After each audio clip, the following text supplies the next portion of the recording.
আসসালামু আলাইকুম। আহ, কেমন আছেন সবাই? আশা করি সবাই ভালো আছেন। আজকে আবারও আপনাদের সাথে এসে যুক্ত হলাম। একটা ড্রিম স্কোর অনেকেরই 7 পয়েন্ট ওভারঅল। আমার সাথে আছেন Shashwata Deb sir. Hello sir, hello sir. কেমন আছেন আপনি? এই তো স্যার ভালো আছি। আপনি ভালো আছেন তো? এই তো আলহামদুলিল্লাহ। আপনার অনুভূতিটা কেমন? 7 আসছে। আসলে স্কোর নিয়ে খুবই খুশি যে এতদিনের কষ্টের ফল একটু ভালোই এসছে। যেরকম এক্সপেক্ট করছিলাম সেরকমই পাইছি। আলহামদুলিল্লাহ। আইএলটিএস এর জার্নিটা কবে থেকে স্টার্ট হয়? আসলে আমি জার্নিটা মনে করছিলাম যে নিজে নিজেই শেষ করতে পারবো, তো শুরু করে দিয়েছিলাম আমি যে 25শে জানুয়ারি থেকেই। কিন্তু শেষের দিকে যখন পরীক্ষা দেব দেব চিন্তা করছিলাম, কিন্তু সাহস পাচ্ছিলাম না। তখন চিন্তা করলাম যে হেক্সাসে এই এইচএসইউ ক্লাসটা করা যায়, করলে একটু সাহস পাবো। তাই আমার হেক্সাসে আসা এবং ক্লাস করা। গুড।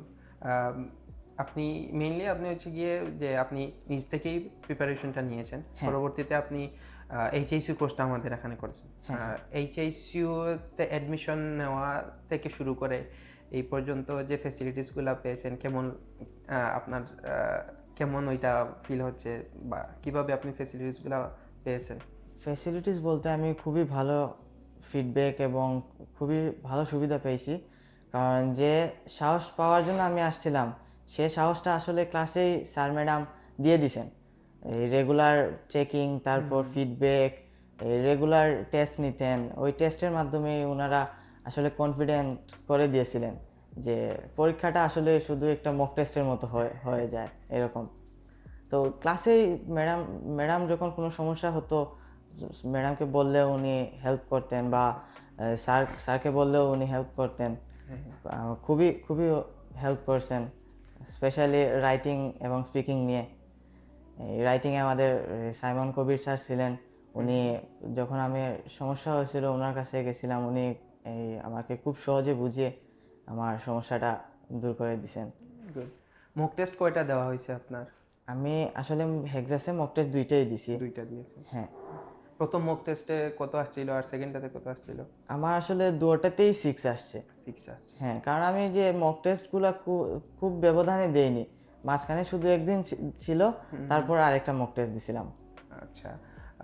মেইন এক্সামের এনভায়রনমেন্ট প্লাস মক টেস্টের এনভায়রনমেন্ট কেমন আপনি আমার কাছে অনুভব আসলে করলেন? কোনো ডিফারেন্স মনে হয়নি, কারণ যে রুমে স্পিকিং দিছি সেই রুমেই মেইন এক্সাম দিছি। মেইন এক্সামটা পরে হ্যাঁ, দিয়েছেন। আবার যে রুমে এই মেইন এলআরডব্লিউ গুলা দিছি সেই রুমে আবার মেইন এক্সামও দিছি। হ্যাঁ, কারণ আমাদের তো মেইন এক্সাম সেন্টারটা এখন হেক্সাস হ্যাঁ, ইন্ডা হ্যাঁ, হ্যাঁ। বাজারে। এই মক টেস্টগুলো দেওয়ার কারণে মেইন এক্সামে মনে হয়েছে যে আমি আরেকটা মক টেস্ট দিচ্ছি। কোনো ডিফারেন্স মনে হয়নি আমার কাছে। এনভায়রনমেন্ট নিয়ে আপনি ফ্যামিলিয়ার ছিলেন। হ্যাঁ, হ্যাঁ। কোনো ধরনের ভয়ভীতি কাজ করে না এর না। ভিতরে। এইটা একটা স্টুডেন্টের জন্য খুবই ভালো দিক। আমাদের যারা স্টুডেন্ট আছেন প্লাস অন্যান্য যারা স্টুডেন্ট আছেন অনেকেই হচ্ছে গিয়ে আমাদের টেস্ট দেওয়ার জন্য চান যে কোন জায়গায় দিবেন মক টেস্ট। সো আমরা অনেকেই সাজেস্ট করি আমাদের এখানে দেন, অথবা চাইলে অন্য জায়গায় দিতে পারেন। বাট আমাদের এখানে দিলে কি হয়, যে মেইন এক্সামের একটা ফিল যেটা আছে বা ভয় যেটা আছে ওইটা কেটে যায়। কেটে যায়। মক টেস্টেই আসলে ওই যে ভয়টা কেটে যায়। তারপরে যে মেইন এক্সামে গেলে আসলে এমনিতেই কনফিডেন্স চলে আসে। কোনো হ্যাঁ, ভয়ের ইয়েই থাকে না। মনে হয় যে আরেকটা মক টেস্ট দিতে আসছি। কোনো হ্যাঁ। ডিফারেন্স মনে হয়নি। থ্রু আউট দ্য জার্নি আপনার ফ্যামিলি সাপোর্ট কেমন ছিল? আসলে আমার ফ্যামিলি আমাকে পুশ করছিল, কারণ এই আইএলটিএস দিব চিন্তা করছিলাম, কিন্তু সাহস পাচ্ছিলাম না। স্পেশালি আমার ভাই আমাকে অনেক সাপোর্ট করেছেন, আমার মাও আমাকে সাপোর্ট করেছেন। আমার ভাইয়ে যখন আমি দেখছিলাম যে আমি কনফিডেন্স পাচ্ছি না, সে আমাকে অনেক পুশ করছে পরীক্ষা দেওয়ার জন্য, যে পরীক্ষা দেই, আসলে রেজাল্ট তো আমাদের হাতে না। হ্যাঁ। সেই জন্য সে বারবার আমাকে করছে যে পরীক্ষা দেওয়ার জন্য। তারপর সে তার কারণে পরীক্ষা দেই এবং অনেক ভালোই রেজাল্ট পাই। আলহামদুলিল্লাহ, খুবই ভালো রেজাল্ট আসছে। আপনার ইন্ডিভিজুয়াল স্কোরগুলো হচ্ছে গিয়ে লিসনিং এবং রিডিংয়ে 8.5, হ্যাঁ, দুটাতেই 8.5। হ্যাঁ, হ্যাঁ। আর স্পিকিং এবং রাইটিং হচ্ছে 6 এবং 5.5। হ্যাঁ। সো লিসনিং এবং রিডিং এর ক্ষেত্রে আলহামদুলিল্লাহ খুবই ভালো স্কোর আসছে। ওইগুলাতে কিভাবে আপনি প্র্যাকটিস করছেন বা ব্রিফলি যদি কিছু বলতেন আমাদের আসলে স্টুডেন্টের উদ্দেশ্যে? অনেকে অনেকে ভয় পায় লিসনিং এবং রিডিং, কিন্তু আমার ওইগুলোই আসলে স্ট্রং পয়েন্ট ছিল। আমি লিসনিং খুবই সহজে বুঝতে পারি এবং ওই রিডিংও আমি আসলে যে সামারাইজ খুবই তাড়াতাড়ি করতে পারি। কিছু সমস্যা ছিল এই রিডিংয়ে, নাহিদা ম্যাম আমাকে অনেক সাহায্য করছেন সেই সমস্যাগুলো সলভ করতে, এবং লিসেনিংয়ে শিউলি ম্যাম আমাকে অনেক সাহায্য করছেন।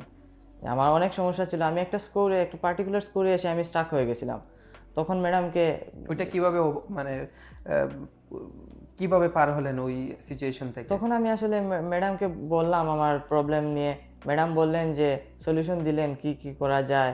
তারপর ম্যাডামের অ্যাডভাইসগুলো ফলো করে একটু একটু ইমপ্রুভ হয়েছিল আমার। আসলে আমি যে 32-তে স্টাক হয়ে গেছিলাম, কোনো এরপরে আর বাড়ে নাই? না, এরপরে কোনো ইমপ্রুভমেন্ট আসছিল না অনেক দিন ধরে।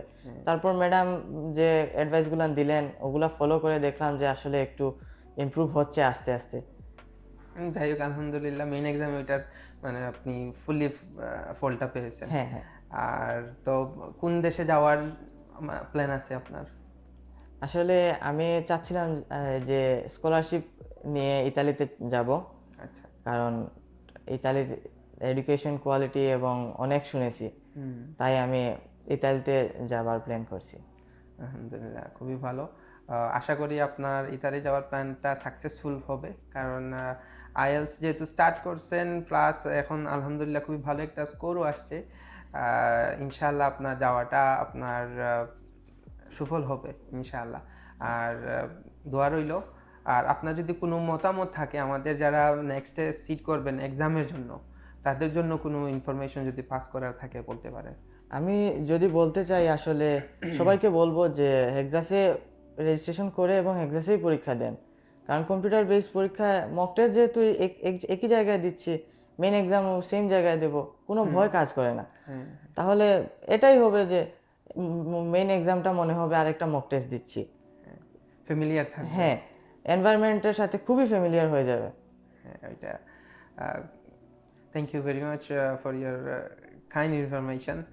আশা করি আপনি আপনার যে সাকসেসটা আসছে, আশা করি ইন ফিউচার যে আপনি যাবেন ওইটাতেও সাকসেসফুল হবেন ইনশাআল্লাহ। Thank you very much. Thank you sir. Thank you.